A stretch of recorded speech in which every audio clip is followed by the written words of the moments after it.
Hey guys, welcome to the Book Chapter and Converse podcast.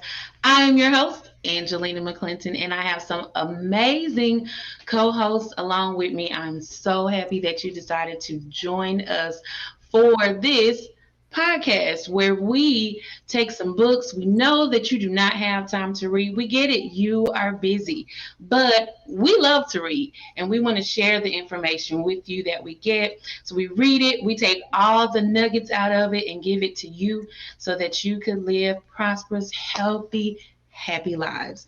So I am going to take a moment to allow my co-hosts to introduce themselves. Anybody want to start out? Andre, go. No. I'm Andre, and I'm just glad to be along for the ride.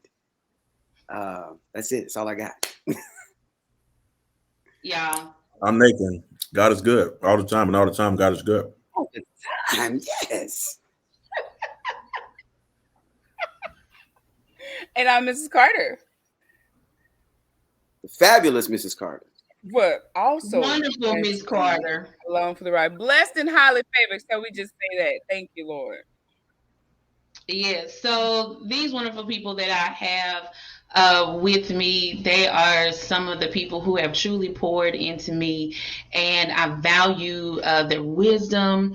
I value their place in my life. And so when I asked them to join this work with me, of course, I had to pull a couple of strings to get some of them to say yes. However, there's a wealth of knowledge amongst the three of them. And so I wanted to share my people with you. Miss Carter, who we call Miss Carter, she's actually Daylene, but we all know her as Miss Carter. She is a theater person.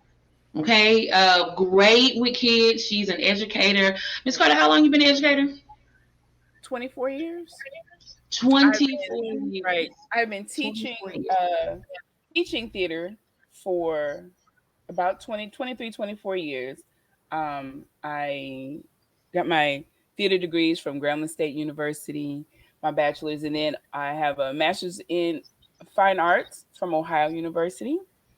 And my teaching certification from a master's in education from Lamar. So I took theater and turned it into a second career when I started teaching. Right. So those are my loves. I'm current director of production at Soul Rep Theater Company in Dallas, and I teach in Garland. So y'all gotta check Miss Carter. My church home is also in Garland. We're at the Church of Garland. We're a small group with Pastor Frank Stevenson. And we just a group of folks who love to get together and praise the Lord. And that's what we all love to do, guys. And that's why they are here. Each one of them are wonderful followers of Christ. And that's what I love about them. And that's what you're going to get on this show. Yes, we're going to laugh and have a good time. You'll see that shortly. But overall, we are all lovers of God. And we want you to be that way as well. And so the information that we give to you, while it is things that you can use for your everyday life, it will also help you in your walk with Christ. Also, we have the amazing Andre, who was like, I'm just Andre. Y'all, Andre is more than just Andre. Yes, he is a ball of laughs all by himself. He is also an educator. He's a cook, can and will throw down. And so I'm just happy to have him. Andre is one of my best friends. And then last but certainly not least, you all know him. It's my brother. If you see me, you might see him if he has a little energy left to hang out with me. But when I say just an awesome man of God who I value his wisdom, his intellect. And so I was intentional about the people that I asked to join me in this work. But we are going to get into it. This book that we are going to start off with is one that we know you will love because we are all caught up in some form of relationship, and we're constantly trying to figure out how can we manage them and not go crazy while doing it.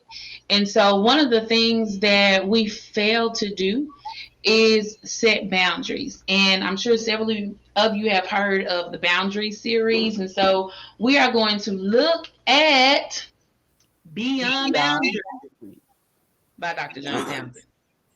And so we have gone through and we have pulled out some of the gems that are in this book, and we are going to get into it. But before we do that, I just want to ask my people, when it comes to boundaries, before you read this book, what type of boundaries had you already set in place, and why did you have them in place?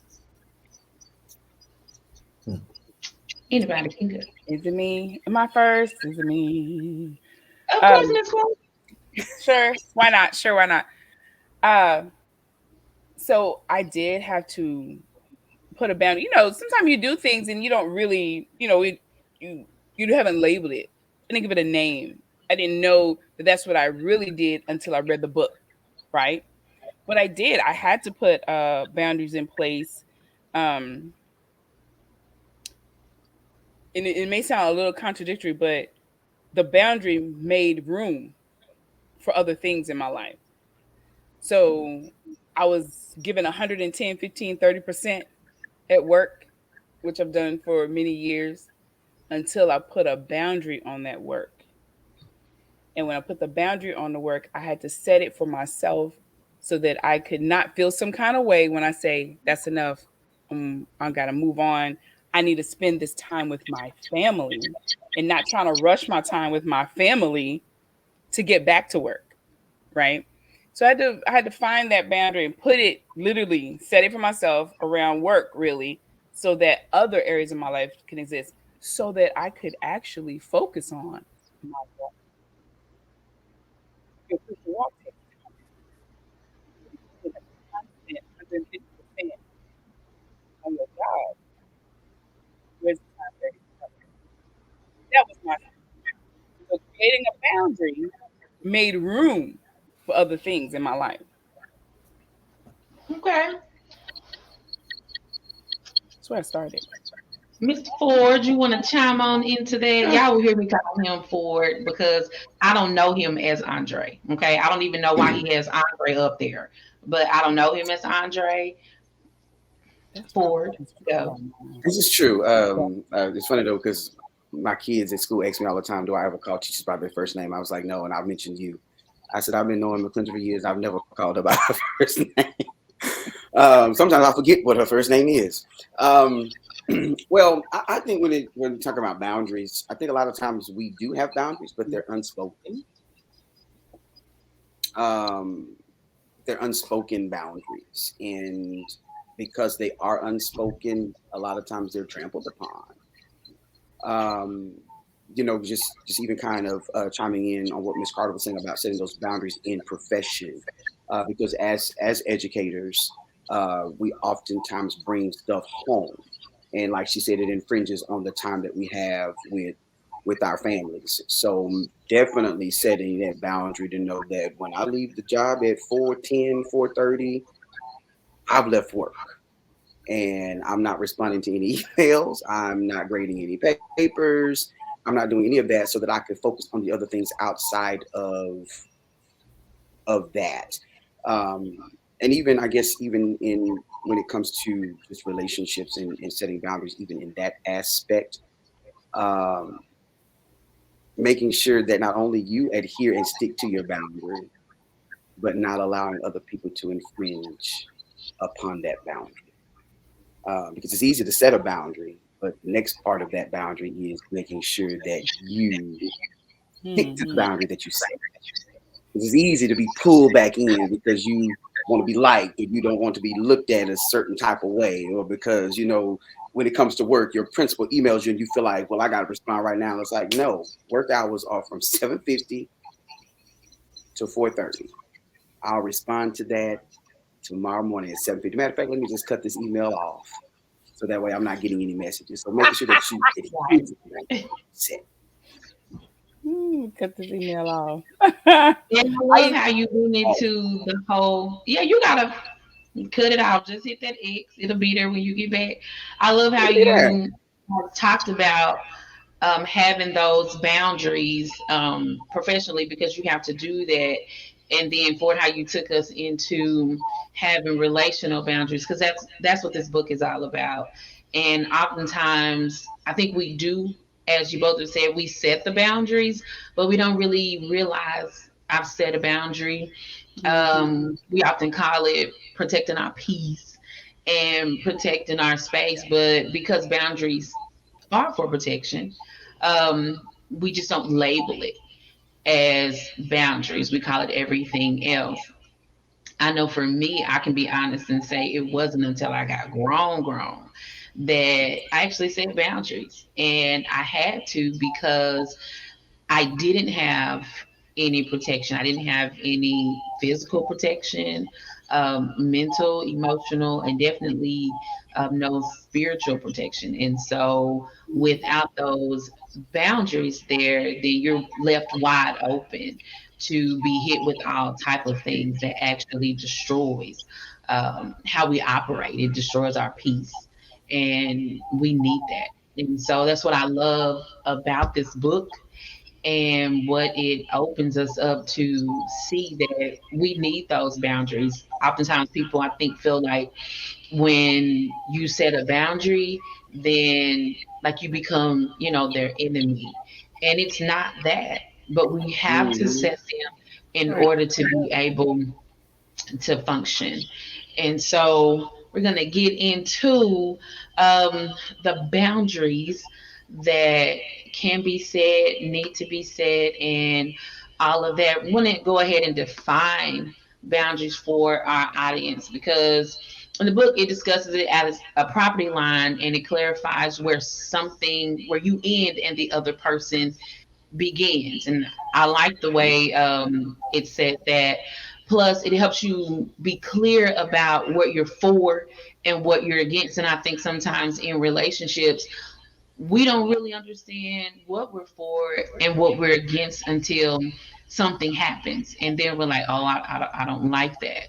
And so in reading this book, I think it's good because you can start to look at what you're for and against early on, and you don't have to figure that out in the aftermath. And this allows us to look and see where my boundaries are strong, where they're weak, and where I don't have any. Because it also helps you determine what you will and won't tolerate in a way. What you'll And settle for so and what you won't. yeah, what you'll settle for and what you will not settle for. And None as of for this. it said, oftentimes we settle for things because we want to be liked. We want people to be in our lives sometimes at all costs, and that's not okay. It is not okay to do that because it does make issues for you. And so, want to look at in the beginning of the book, Henry Cloud says that setting boundaries are essential to experiencing freedom in every area of life. And we don't typically think of boundaries as freedom because if you think about it, when a boundary is set, it blocks off. And Mm-hmm. so you go beyond it and whatever's on the other side of it you can't get to the other side because it's a blockage there. But I like the way that they pointed it out by saying that boundaries actually help you experience freedom versus looking at it as a way of not allowing you to be able to do some of the things that you want to do. Anybody care to chime in on boundaries being a form of freedom?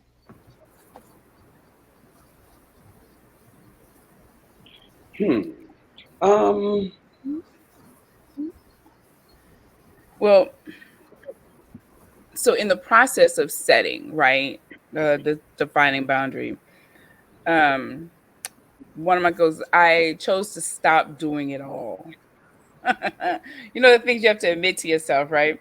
Juggling 15 balls in the air, keeping my eyes on them all, acting like no one can help me, because nobody was good at as good at it as I was in my life. You know, juggling and taking care of all of my things, and the fact that I was Hmm. successfully juggling these things, being a wife, being a mother, being a daughter, because my mother lives with us, and then being, great at my job, I didn't really trust others to truly help, in a sense. So it took me having a near heart failure, right, to create the boundary of, to redefine, let me say, to redefine that and to trust.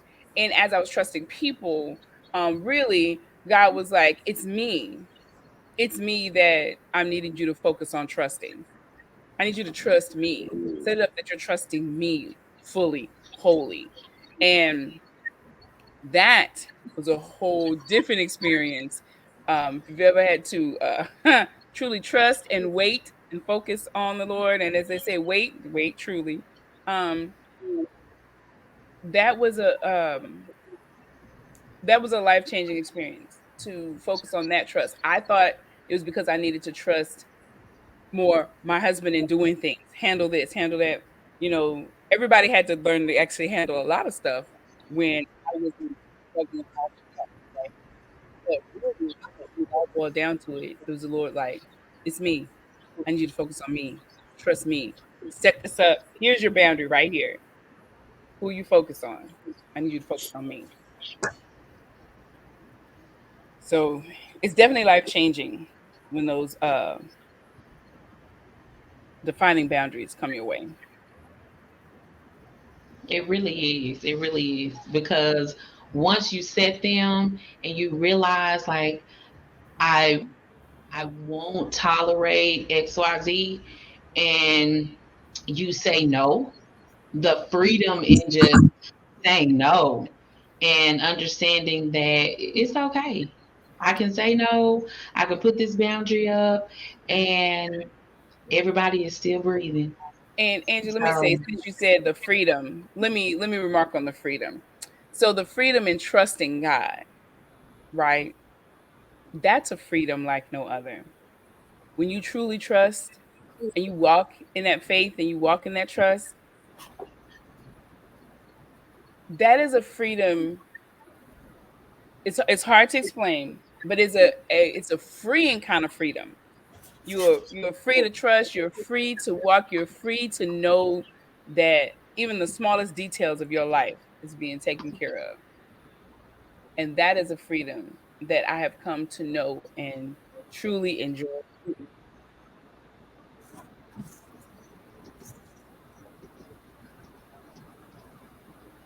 Yeah. thank you, Miss Carter. Ooh. Uncle Nate, you want to get in this? I just think it's the type of boundary. It's different boundaries. So relational boundaries are different than boundaries that you have with yourself or boundaries that God has. So I think they define a relationship, and so the freedom in it when you said it, you know what it is. You know what the relationship is, whether it's a friendship, something platonic or romantic. Once you set that boundary, you're not guessing anymore because I set them, you keep them. If they break them, now you know where you stand. If you break the ones you set for yourself, you know where you stand. I think the freedom is the peace that it gives and definition that it brings you to on what the relationship really is. And I think it's freedom to know that you can set them. When you're younger, a lot of times you don't know what that looks like or what a boundary really is. No. So when you get older, I think you realize, okay, I can set them, and then there's freedom in how I can maneuver based on what I believe about a certain issue or a certain thing. And because you said all kinds, And I think it's a before I read this book, I didn't realize how spiritual boundaries were, um, because you just think in the terms of your relationship, but it's a godly thing. Uh, I believe in the Garden of Eden, that was a boundary. That wasn't so much a command as it was a literal boundary.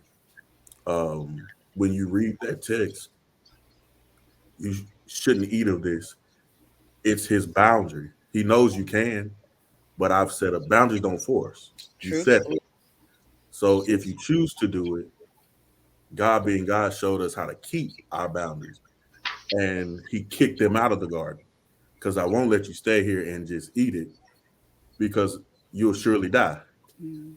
I have no chance of redeeming you if you stay here. So his wisdom, but also his nature and his character set that boundary and showed us how to set them and keep them. And I think he didn't lose himself caught up in us. Oh, I got, I gotta do this. I gotta rearrange the tree. I gotta do. The freedom was I just set the boundary, and Mhm. if you eat it and take it, I'll understand what our relationship is, and I'll have to do something different. He didn't stop loving them, but he kept his boundary, and so I'm not gonna chase you around that garden. I'll figure out a way to redeem man, but I won't let my boundary up just so you can, so I can have you, so to speak. And that was eye opening for me to just start looking at them from a spiritual place, especially in ministry. You want to win everybody. You want to Mm. be that soul winner for everybody, but there are some things you have to cut off because God is the savior, not you. And so you have to learn how to have that boundary. There's some things I won't do to win you. There's some places I won't go to win you. I may eat in some tax collectors' tables, but not everyone. I have to have a boundary. You have to have a boundary for family. So it's just the freedom of saying that I really control my life. I really control what I learned about God just through this book. God was always he's in control. You never tell you never set a boundary for God. He sets them for you. And Come so on. boundaries are about self. And the more you learn about yourself, the better boundaries you set. So I actually picked up this book when I needed to learn healthy boundaries. So that it's freedom in really understanding that you have the ability to govern what comes in and what comes out. There you go. That's that classic Nathan, y'all. We're gonna get some. We're gonna learn some stuff, people. Y'all have no idea. When we get to flowing on some stuff, this is he. That's his gift. Yeah. I love his gift. Look how he made that so plain. Look how he gave that analogy that just opened that up for all of us just now. What he learned, yes, what he just taught, right? It's exciting. Y'all have to understand. It is exciting. When he gets it going, y'all gonna know. And Hey, then they saying that, but y'all gonna be fussing that I'm too long in a little while. So you saying that now, but in a minute you you fussing know that what I'm though? I think you did a great job right I cut there it off. and cutting it off. But it was so pertinent, so important. And then look, boom, you cut it off right there. I had to. We gotta have it though. We gotta have it. It's good. I mean, we can go ahead and pass the collection. Revelatory. It's his, put the man's cash app up. Get me Um, some but Waffle House, will you? He yeah, said some Will Waffle you? House. Can I get an all-star slam? Just an what he all-star. was saying about the boundaries in the garden, I guess you never really thought about it from that particular perspective. But he gave him two options. You have the tree of the knowledge of good and evil, and you have the tree of life. He said, "This tree you eat, you will surely die." They could have Right. ate of the tree of life also prior to eating of the other tree and lived Mhm. forever, which of course, as you said, was why they had to be expelled from the garden, because now that they've Right. entered and stepped into sin, he could not run the risk of them eating of the tree of life and we being in a perpetual state of sin for the rest of our lives. And so I think the problem, even when it speaks to boundaries, is that people don't want to set them because we're designed to be connectors with people. And we don't want to set boundaries because we think that boundaries are going to push people away. But as you so eloquently stated, boundaries, when you set them, it lets you know whether or not this individual is going to be able to respect and accept your boundary, and if they're even for you. Because if they can't accept or respect the boundary that I've set, then we don't need to be connected. There's no point in me wasting my time. Why am I going to continue in a relationship with an individual who does not respect what I have put in place? And the boundary is not only to protect myself, but it's also to protect you on the other side of this thing as well. Because if I'm trying to come out of a particular place, or I have come out of a place, then I'm putting a boundary in place to make sure that, number one, I don't go back to a place, and number two, I don't allow you to take me back to a place. So respect my boundary. But we don't do it because it's like, well, I don't want them to be mad at me, or I want to make sure that I'm included. I want to make sure that I'm accepted. And so you might throw it out there. You don't set it as a boundary. You might throw it out there, and then see how the person will accept it, or if they'll bite. And then if they don't, instead of just setting a firm boundary, what happen a lot of times, at least I know for me, is I'll get passive aggressive on you real quick, fast and in a hurry. uh if I'll get real passive aggressive. I mean, you'll know, but you won't know, because you'll know in the way that I treat you. I may make snide remarks, and you may think it's jokes and it's funny, but I'd be so dead serious when I mean, I'm serious. But I get that way because I didn't set a boundary, and I should have just told you from jump, I don't like this. This is where I am. This is what we're doing. And either we're going to flow with this, or we're not going to flow with this. And if this is not something that you can flow with, then maybe this is not the time for us to be connecting. And I think a lot of us are like that. We didn't set that boundary, but then we'll complain to everybody else about what the other person is doing, instead of having just set the boundary in the first place, all because we don't want to be rejected. Right. Or we don't want to not be included. And so we'll just take on anything, or we'll have unspoken boundaries or unexpected boundaries. Like, I could have a particular boundary with anybody on this podcast. But if I don't communicate those boundaries, how are they going to know? And a part of the problem is that we don't communicate those boundaries. We have them. We know what we're willing to accept. We know what we're willing to deal with.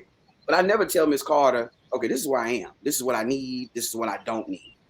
Mm-hmm. And I expect her to know that, but I never communicated that to her. Then when she crosses my imaginary boundary, then I get mad at her. And she's like, well, why is he treating me like this? What's going on with you? I thought we was cool. And I never told Miss Carter, I don't like it when you do that. I appreciate if you don't do that, because that's just not where I am. But we don't want to lose people, so we don't say anything. But we end up losing them anyway, because we get passive aggressive on them and we run them off. I have a group of friends. I have a group of friends that, people who your friends, and these people who are called friends, like sisters. And it dawned on me once that, not that, like you said, I hadn't set boundaries. I hadn't said anything, but by them knowing me, and they know my actions, they know who I am. So boundaries are there, right? And one day they were talking about an event that they had attended. And I was like, what? What happened? When y'all didn't tell me. Why didn't they was like, oh no, this wasn't an event for you. It was you wanted to go. And I was like, oh, okay, cool, But they was like, just out of and I was like, cool, But it was like, out of respect for you, you really wouldn't want to participate in that activity with us. And so, knowing these things about people you care about, right? And then me not being, well, y'all could at least told me, but no, they know me. I know them, they know me. I love you, you love me, right? But it was no need for us to include you in that, because that's not who you are, Right. And knowing who you're dealing with is definitely half the battle. Knowing who you're dealing with, and having people who care enough about you to care about who you are, And one of my things I always tell people, you have to accept people for what? Who they are. Don't try and, but no, really, they've shown you over and over, this is who I am. Now, whether or not you choose to accept it is a different story. I'm sorry, I think that goes into another part of the book. I'm gonna hold on to And that's okay. I mean, you guys are really going in on the relational boundaries, and for it, you mentioned how you maybe get into it, with somebody, and there's that break. And what this book actually goes into is what happens after you experience some form of break in a relationship. And oftentimes, because we tend to hear, especially towards the end of the year or the beginning of the year, that I'm cutting people off, Okay. and I'm wondering how many people can you cut before you by yourself? Because every year, everybody, what I'm saying? Everybody is cutting. And I don't even have that many people in my life that I can just snip, snip, snip. But not only that, God didn't make us, as Board was saying, we are designed to connect. We want to connect and we need that. Like, you can't even do this Christian life without other people. We have to have other Community. people. it. But oftentimes, because we didn't set a boundary and things began to happen, we didn't know how to handle it, then we just cut people off. And we can do that. I mean, some people, you do got to let them go because they're not good for you. They're not ever going to respect the boundaries. Gotta And, prune. Prune. that's okay. Fine, move on.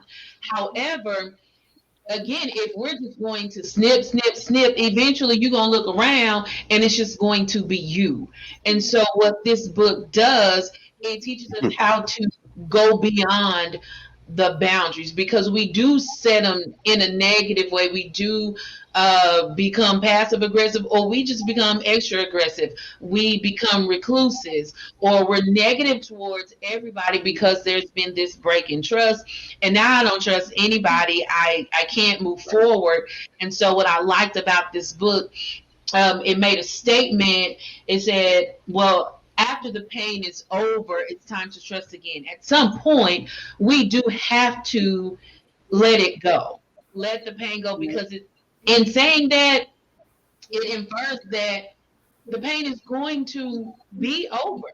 So then after that, you got to do something different. You have to trust again, because in order to relate, there has to be some level of trust. And so what this book does, it help us go beyond, okay, now that we've set this boundary, how do you and I function? If we can't, because you don't want to accept the boundary that I've set, how do I then move forward, though, with new people that I come in contact with, because I now have this boundary set up? And what do I do now that the boundary is set? How do I function and make sure I don't take it down?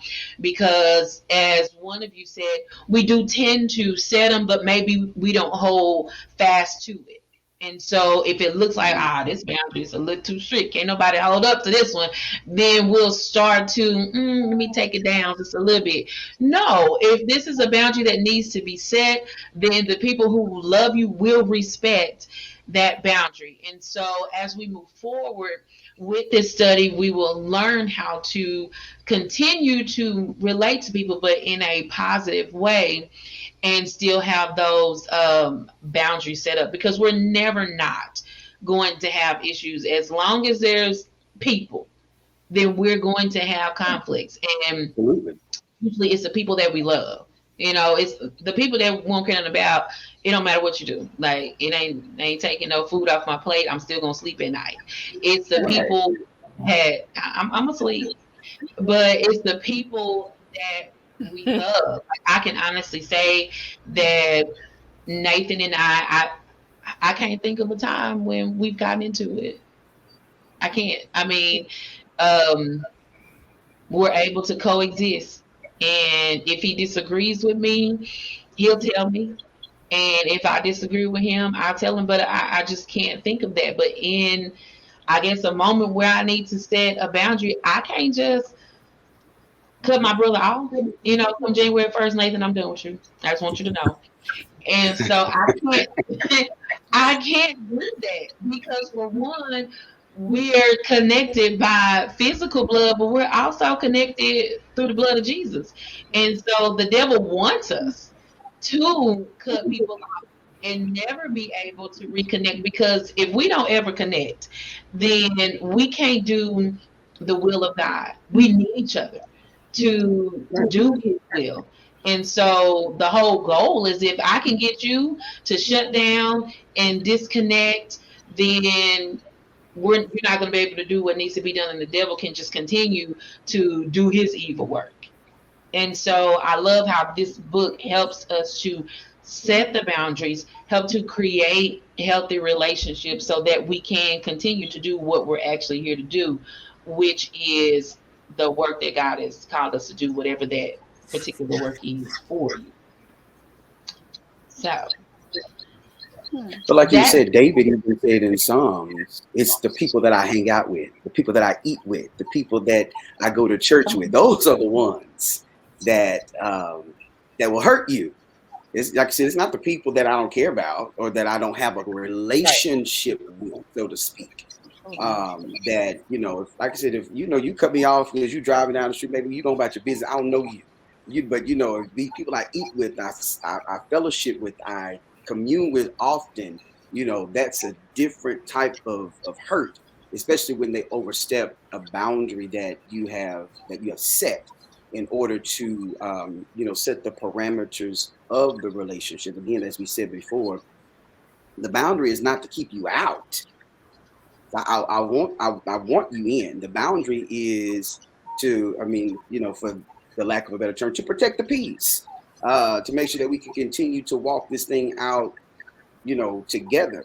And I don't know if the book, because I'm sure we haven't gotten there or not. I don't, like you said, at some point, I guess we will discuss whether the boundary is still needed Right. That after happens. you entered into a particular relationship. Let's say, for instance, me and Nathan met each other and we became friends, and there's a boundary in place at the beginning of our relationship. But as we continue to walk the covenant relationship out, you know, is the boundary from the beginning, is it still needed? And boundaries, I'm sure they're often changing because our lives are consistently changing. Things are coming up, things are going down. And so, the boundary that I had 6 months ago may no longer be needed, but now I may need a new one. And I have to be able to communicate that. And that's the biggest problem that we have in this in the day and time, is a failure to communicate. come Right. on. We want It's to it. We think we read minds. We want to text. What happened to just, man, let me just now have a conversation with you. So there's nothing that gets misconstrued in the text message. It doesn't come across wrong in an email. I can let you know exactly where I am. You can let me know exactly where you are. And then we can decide at that moment if we need to continue where we are or if we need to put a pin in this and revisit this at a later time. Right. But we're trying to hold on to people that don't want to be held on to. We're trying to hold on to relationships that we needed to cut off, because if we really tell the people what our boundaries are, we think that we have to make the decision. But a lot of times the people will make it for you. You let them know what your boundary is, and they'll be like, you know what? I thought this was gonna work, but it ain't, because we don't want to hurt nobody's feelings. We don't do all this other Mm, stuff. We want to be nice, and just because we saved and all this good stuff, we don't want nobody to think bad of us. But the moment we put that boundary out there, they will make the decision for you. You're like, you know what? I thought this is what I wanted, but it's not. And you ain't got to get your hands dirty. You ain't got to do nothing. All you have to do is say, this is where I am. This is my boundary. Take it or leave it. And most times they'll be like, all right, bye. That's true. I think most people who do that cutoff, I'm cutting you off, I'm cutting you off. I see it in two categories. I see people of the world, and then I see people of the church. And Mm-hmm. it's usually the both parties that do it usually do it from the same place, and it's offense. And because Mm-hmm. we wait to set the boundary after you've offended me, and out of anger or rejection or hurt or pain, now I don't fool with you. Now don't come around me. But Yeah. but in the beginning of this book, he said we meet people uh, without the expectation that we'll have to set boundaries. He said we meet people not Right. expecting to even set boundaries. He Right. said, and it's because of the draw. When a person is when whatever they have, that's their draw, you Hmm. automatically trust them, and you don't know why, but you don't set Mm-hmm. the boundaries. And so I believe that when we say I'm cutting you off, we're really mad at ourselves. Some of us, in some cases, the relationship has reached a breaking point to where it's like, okay, I just can't do that, and you knew that was my boundary. That's a safe cutoff. But in most cases, I'm really I'm really mad at myself because what we do, uh, we are, in the words of Bishop, I think Wayne Malcolm used to teach this. Um, he used to teach that the double-minded man is not indecisive. He actually has two minds that think different about it: the subconscious mind and the conscious mind. When you meet somebody in your subconscious mind, let's just take dating. That's the popular thing, or marriage, or whatever it is. We'll do friendships, either or. We start to instantly go to all the things we like, love. You'll get on that phone and tell them your life. Your life. You will have people at your house that don't need to be in your home, around your children. All these boundaries that people break. Um, we'll break our personal boundaries with them. Oh, I don't eat that, but I'll try it with you. Some of us will break our sexual boundaries or convictions Right. because of a draw. And what happens is during that draw, you're downloading it into your subconscious mind. And when you make that decision that they're not right, you actually make it with your conscious mind. But you'll only do what the subconscious mind wants to do. And that's why I say a double minded man is unstable because you'll say this: she not the one, bro. She, ah, man. But subconsciously, you already made her the one 7 months ago. So Mm-hmm. now, consciously, she's not the one, but you'll only do what you've downloaded subconsciously. So now you have a double mind. And what happens is the reason that you get that is because you didn't set a boundary for your subconscious, your soul. You can't meet people, friends, coworkers, whatever it is, and automatically make them family, make them Right. partners, make them prayer part. Everybody can't pray for me. And I'm not apologetic about that. You Oh laugh, no. I know it sounds Lay funny, It's hands so on real. nobody's It's real family. though. It's it's real. real It's because Because real. where it's going? I need to see fruit, the This is fruit. fruit of the spirit. I don't need to see everything, but fruit don't lie. If I walk by a tree, I should know what fruit it is, what kind of tree it is based on the fruit. Jesus said, you judge it, you judge a tree by the fruit. So Just by fruit. before you start to download subconscious things, the boundary is, can you see fruit? Before I can meet a woman today, I can have a homeboy today. We might just work out together. You know what I'm saying? Bro, you want to hit that gym? I hit that gym. Okay, cool. And that be it. That's it though, because I can't bring you around my crib where your girl might be, your wife might be, your kids might be. Some people you can't let them know how much money you have or don't have. You look up stuff gone. So look at the fruit and say, I think the fruit will let you know, okay, I can tell this person my business. I don't do the whole, and I know all y'all are teachers, but teachers are known for that after work brunch, or not brunch, what is it, drinks, Happy happy hour, hour. happy hour. Not this one. I can't happy hour with folks because I just worked with you for 8 hours, 10, 12 hours. I need to get away from you because at happy hour, you see the real them. They gossip, they're drinking, they're doing, Look at Angie. and I had to put some chapstick on. I'm decompressing with people who I don't know who they are in the spirit.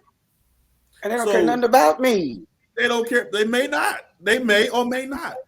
They get to drinking a little bit, might get a little buzz, a little tip, start spilling out how they feel about people, internal problems, and what they think is or what you think is safe. She doing it, I can do it, Right. and you download into your subconscious mind that they're safe because we had drinks. Some people are safe because we had sex, unprotected sex, but you're safe spiritually. Come on, come on. I gotta tip my head. I'm not trying to be away, but I'm being real. The doors of the church are open. I'm being real. And my generation, I'm gonna be fair. I haven't met too many people who were opposed to unprotected sex because they would say, "This is my man," or "This is my lady, this is my girl." So because she's my girl, not my wife, because she's my girl, the boundary of protection that I should have for myself. If I'm gonna fornicate, I'm gonna do it right. Come on, come on. Right. If I'm gonna die spiritually, If there was ever such a thing. I mean, there's no right way to fornicate, but if there was, listen to what I'm saying though. There's no right way to do it. Die And, spiritually. okay, and you're proving my point. That's what I mean. What people say is consciously fornication is wrong, but subconsciously I don't believe that. And I said you always do what the subconscious is willing to do. You can say out your mouth, "I know it's a sin." I know Paul said what we really saying is Paul believes that you sin against your own flesh. God has a boundary for fornication. I don't. Come on. I say it consciously, but subconsciously, when I get, Paul even said that. What I want to do, I don't do. The good I will do. When I want to do good, evil is present. He was telling us that I know this. I know the holy word. I know the wisdom of God, but I can't always make my subconscious believe it. And always make it happen. I can't always do it. And so I believe that boundaries are the reason that we get to the place that we got to cut everybody off, because subconsciously we made them something that they aren't because of the draw. I didn't go into this having to expect to set a boundary. And now I'm eating that fruit. You see what I'm saying? I think if we can teach people how to, while people are good, that there's levels to relationships. yes. I can't just because you're kind. You see what I'm saying? Just because you're kind. You may believe in being kind, but you may not believe in forgiveness. So you'll be kind until I offend you, and then you'll leave me alone. You don't forgive. So, see, this is why we have to know what a person really subconsciously thinks. Not do you believe in God?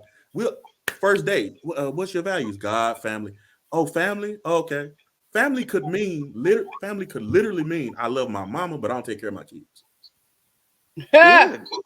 I'll do whatever for my granny, but I don't talk to my dad. It means I value the family that values me, or the family I don't have to be responsible for. Right. What do you think about God? I believe it's a God. I believe it's a higher power. I believe subconsciously, though, you may not believe that he's sovereign, that he's Elohim, that you have to forgive, that you might not believe in those concepts. And so you set boundaries. You can't look at a person, you can't encounter a person and say, I'm gonna set boundaries with them. When I was younger, I can go back to high school and people would say, "Oh, I just feel safe." I never knew what that meant. You feel safe? How? We know each other from class. You see what I'm saying? You know each other from class. Something you were getting off. You see what I'm saying? You can have the same vibe. You don't have to come with the example. He's a good dude. But that's a word. That's a word of the culture. Vibe is not spirit. It's the Lord that's radiating from you. The spirit of God on the inside. You can feel safe, but you need to be able to articulate what brought the safety from you. Is it, because it could be a toxic safe. But can a person do that if they don't know? I mean, like for us, we know it's the spirit of the Lord. But for people who have not been well versed in that, or they have not been introduced to that, then they will use, like you said, stuff like vibes. Vibe is stuff not like it's this. not it. Yeah. They can't because they don't know how to articulate, because they've never maybe they haven't been in church, so they don't know that it's the spirit of the Lord that is on you or on the inside of you. So I just think it's cultural vernacular. throw that out. I just think it's tough to throw that out and say certain things because sometimes you can feel safe from different perspectives of like uh with a woman, they can be extra nurturing and caring, and it can remind you of Mm-hmm. something motherly. You can say, "Man, I just feel safe," but you still don't know what lies beneath the surface because people Absolutely. can be Absolutely. nurturing and make you feel safe, but they could have something warring within them that could Be a expose you to trap. danger. And then you, because you subconsciously said, "Man, she's safe. She's just so safe. I can tell her everything," and you start exposing your weaknesses Right. prematurely. No, I get that. And Yeah. and that's what I mean. A vibe can prematurely cause you to eliminate the boundaries that you and your wife have in covenant. You and you and your friends have because y'all been friends 15 years. You see what I'm saying? Mm-hmm. I'm Yeah. not saying this. Absolutely. I don't want to eliminate that. Some things are as like I just feel like this is a God moment, but people will use that too. They will manipulate you with that. So, but you just have to kind of feel it out. I'll let people tell me certain things, and I still check they fruit. I You gotta can't Gotta help check know. it, it. Gotta check it. You but know, I But I can don't I have to go in even expecting it. say that just spar here for a minute because of the culture and times that we live in? I don't even think it's that some people don't know that vibe is not a thing. I think we don't want to say it's the spirit of the Lord. We are in a time right now where people don't even want to acknowledge Jesus. You know, they'll acknowledge God, but they don't want to acknowledge Jesus. They don't want to give the Holy Spirit is just due, you know? And so I think when we can say that yes, there's just something about you, and I will say, Nathan, with you, there is this spirit, this godly aura about you, and I think it does attract people to you. Plus, yeah. I think when you look at somebody's life, for example, at work, I don't know why people want to come and talk to me. I have accepted the fact that God has placed Anointing. me where I am in Mm-hmm. order to teach His word, because that's what I end up doing in conversation there anyway. Now, it took me a while to get there, but people will come, and I had a lady just tell me all her business. I didn't even ask for it. I was just trying to see, I need are counseling. you coming to Hagar's Village event? When I say sis poured, and I wanted to say, no, sis, you need counseling. But for whatever And reason, Jesus. now we're connected, and you felt the need to tell me that. But I've had people say, I just feel like I can trust you because of how you carry yourself. There's things that I see you do and you don't do that the other people do. You know, I can go back to when you said going to happy hour. You know, I was the happy hour queen. I probably went about 4 times a week. Okay, 4 times. Yes, Only Miss one. Carter. There's only one Friday though in the week. We ain't Miss got Carter, four no, They Fridays. have no. happy hours daily, Miss Carter. It's not just on It's Fridays happy anymore. hour They somewhere got every Monday day, specials, Miss Tuesday, Carter. Wednesday, Monday Thursday. specials now. I get it. Tuesday Okay. They got special, specials every Sorry. day of the week. They Margarita got happy hour Monday, today. Margarita You Monday. have Margarita Monday. Margarita Monday, You have Taco About It Tequila Tuesday. Tuesday. You Tequila know, Tuesday, Wine Down Wednesday. Wind Wine Down down. Wednesday. Oh, that's a good Wine one. That's down a good Wednesday. one. Turn up Wine Yeah. Thursday. Down Wednesday was the And thing. I ain't And knocking, then I don't even know what they call Thursdays, but Turn up Thursday. I oh, don't know. going back. back in the day, they had cause you know they'll do a ladies' night. And so ladies' night, you can get half off the buffet. I think it was at Harwood 609 in Dallas, y'all. And they started doing the seafood buffet, honey. And me, you remember him said, me and him said used to go hit up Harwood. Uh, and we would go, and we didn't get to do Thursdays too much, you know, because that's a little early in the week. But you better believe on Friday I'm out there. And then Saturday, it's not really happy hour, it's brunch, but you can do happy hour Monday through Friday and mess around and do a reverse happy hour starting over at 9 because it end at 7. They reversed it. Okay. And in reverse, it started at 9 from like 9 to They gonna 11. get you. Okay. And so you can sit there, and Nathan is right. Depending on who you go with, depending on how the conversation gonna go. And you can sit there, you can talk, but I'm telling you, never not one time. I can't even recall. Did the Lord come up? We gossiped, even though we might be telling some truth.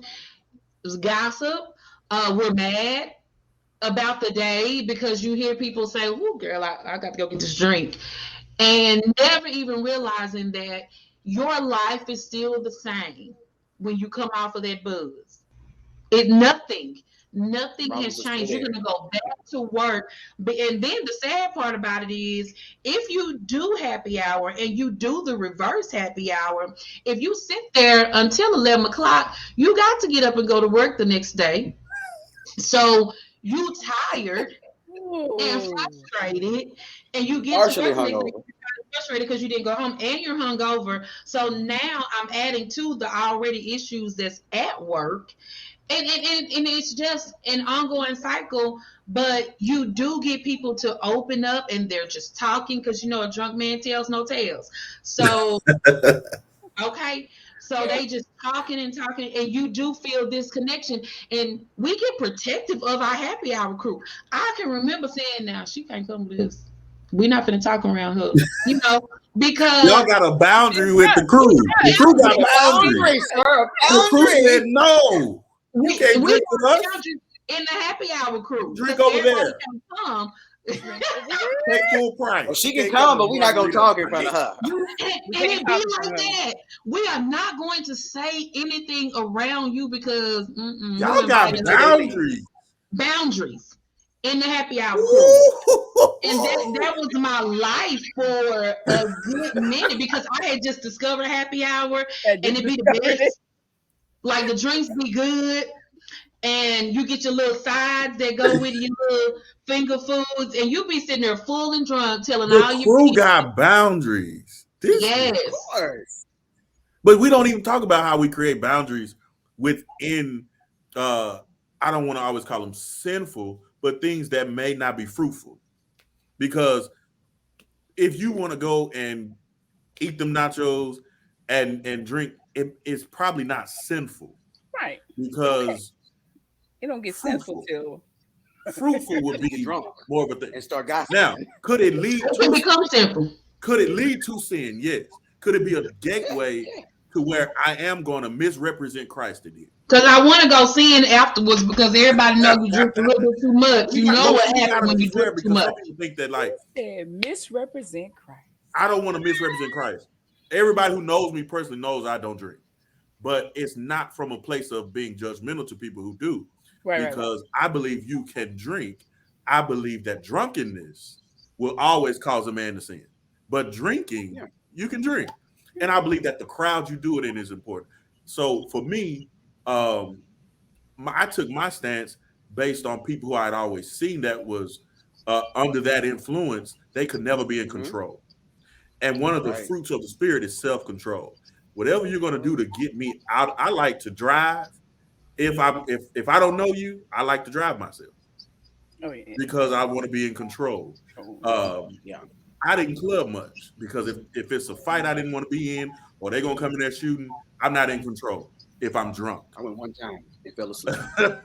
So a lot of mine are personal convictions, but they help me represent Christ because I don't misrepresent him. If I get drunk and I say something you didn't know I thought, I can't control my thoughts now. So it's a matter of if you're going to be at the high point, if you're going to come up. The Bible says God's thoughts are above ours. We always say his ways are not ours. But if you really read it, he's thinking above the human capacity. And so if the Holy Spirit would give us access into the wisdom of God, then I'm going to be very careful about things that'll take me out. So I'm not condemning anybody that's going to happy hour. What I'm saying is you got to a place where you set boundaries with people who are causing you or not even causing you to be open about Christ and thus causing you to possibly misrepresent him, but you have boundaries. And we do that with more than just friends. We have we can go back to, and I'm just being transparent here. If you're not married and we say somebody cheated on us, what does that mean? It means they had sex with somebody other than you, but you wasn't supposed to be having sex with them either. So you broke the boundary we had in fornication. We had a fornication boundary that says I only fornicate with you and you only fornicate me. If in the event your carnal mind decides that it wants to be even more of something else, I should expect faithfulness, which is a holy term. I should expect faithfulness from somebody already willing to sin with me. And then we get down in the door. You cheated on me. I just can't believe it. They broke our trust. But we already have sinned. Anybody who sin against their own flesh Come will help on. you do it too. So it taught me that we need to stop creating boundaries in places that are holy. Because then we have expectations, as Forrest said, I want to communicate this. Everything you communicate ain't even right when it come out your mouth. So I don't want you to have sex with nobody else. Wait a minute. Now, what I will say, what I will say, it may show you a seed that they might not be ready for marriage because once that covenant is there, they may still have a double mind. You see what I'm saying? So I'm not saying just overlook that, but what I'm saying is look at yourself too. Because did you set a boundary in something that, I don't have a homeboy or a friend that can cheat on his wife and tell me because he shouldn't expect me to keep that. Not if I stood up there in your wedding. I'm not gonna. I tell them all, I'm not gonna keep that. Come Don't on. tell me I'm not gonna drive you there. I'm not gonna help you cover it up. It's not being extra holy. But I stood up there with you, and when you took those vows, I was right there. So I'm signing off. Like we got his back. I need to be dragging you out of wherever you are. What's that? What's like the BMF? What motel was Charles at? The Easy Motel. Yeah, The Easy Motel and said, bro, you got to go home. But really, I got to catch you before it gets there. Because we should be close enough to where if I hear something wrong, are you okay, bro? What do you mean? You have to be. I have a friend named Philip. We would be dishonest. He would say, you like her? And I, nah, bro. Are you sure? Because you know your friends well enough to say, I think you're moving to something you don't want to move into. But see, we have some boundaries where we my friend, but like, don't ask me about that part. So I got a friend I just pray with, but he don't know nothing about me personally. We make these boundaries are all over the place, man. Mm-hmm. Boundaries are all over the place. Let me give encouragement on the boundaries, right? Because back to your point of setting these or having them, the mind, would you say one was conscious and subconscious? When I met Douglas, and you guys, viewers, you will get to hear me talk on Douglas. Douglas is my husband. When we met and began to date, I had since we were using the word vibe, we vibed. I had a very strong connection, right? I even had where, and this was long before my conversations with the Holy Spirit are what they are now, but I was feeling within me, this is the one right here, right? Until, I had these personal boundaries already set in my mind. And I shared one that, I plan to get married and have a child. And Douglas said, oh, no. Because Douglas been married prior. I ain't planning to get married again. Oh, and I wasn't going to have any more kids. Oh, I say. Oh, now this is that point where Nathan says, you will say, well, okay, since we're so drawn to each other, since I've already been told it's the one, right? And I'm already feeling this vibe with him. He said he's not getting married. He said he's not having more children. And then he says, I thought we could just be together. Oh, no. It don't work like that, partner. I'm sorry. That's not what I have for my life. That's not gonna fit in this right here.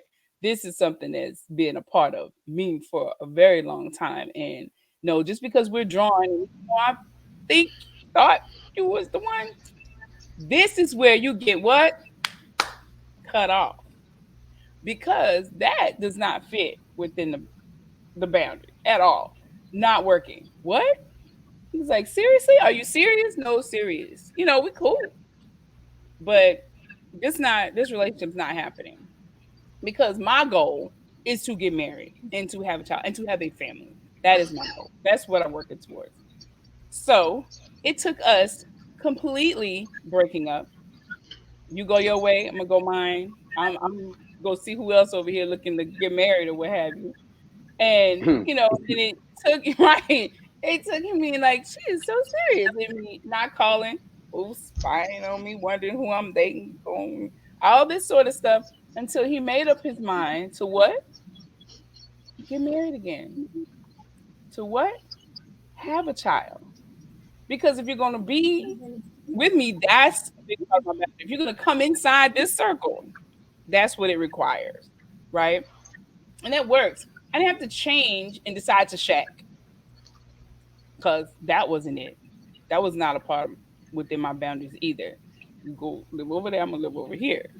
You know, until we connected, then we'll live and join together. And so some people think that that won't work, that they can't say no. That, oh, but I really want this person, I can't say no. Yeah, you can. You can, because if you want it to be right, you have to have it right within your spirit. You can completely change your beliefs and your value and your this and the other to be with somebody. What is that going to do to you? How does that change you? So being able to say no, or being able to keep your value system intact, keep your boundary intact, will in most cases, if it's the right thing, will work out with your boundary intact and causing prosperous. Now, right, I did say that, change. He decided, oh, well, you're right, I'm tripping, we can get married. Yes, we can. We have a child. Yes, we can. He said he was So, tripping. Huh? you're right. July for us would be 20. Coming up this July, we'll be married 20 years. Come on. Right. Oh, So, I'll be 19 in October. and ladies, you say you don't have options. Of course you do. You know, hold fast to what you know to be right and true. Create that boundary and keep it, and let it work within the boundary. Makes a big difference. I had to share that. Thank you. Yep. Yep. Cut it off. So we are going to create these boundaries and we're going to learn how to keep these boundaries. I thank y'all for hanging in there with us through our introductory episode, and we have so much more to bring to the table. This is going to be a hot topic. It might sting a little bit. Yes, we want to reiterate that if you do go to happy hour, by all means, you can continue to go. We don't want Please you. go. Please go. Do you? Deliver. That's you. I have been delivered from the happy hour. I'm gonna lose my Waffle House because I said they couldn't go to happy hour. I still need my Waffle House. Don't do that. Don't do that. Yes, it is okay. It is definitely okay to go. I still like to go if they have good deals on the food. Good deals on food, but you do just have to be mindful. Mindful, yeah. You have to be mindful of, even if it's not happy hour, if you get together and you go to brunch, or you just get together and go over to somebody's house, you do have to be mindful of the people that you are involving yourself with, especially if you call yourself being in ministry, you call yourself being a leader, a follower of Christ. You want to always be able to represent him well. And you have to think about everything. And I do mean everything that you say and do, who you involve yourself with, where you go, where you don't go, what you say, what you wear, it's so much. You have to set boundaries in all areas. As Nathan said, we got boundaries everywhere. And so we're going to continue to look at those boundaries on the next episode of the book, chapter, and Converse podcast where we sit up and talk about all the things that you need to hear and you want to hear. All So right. until next time.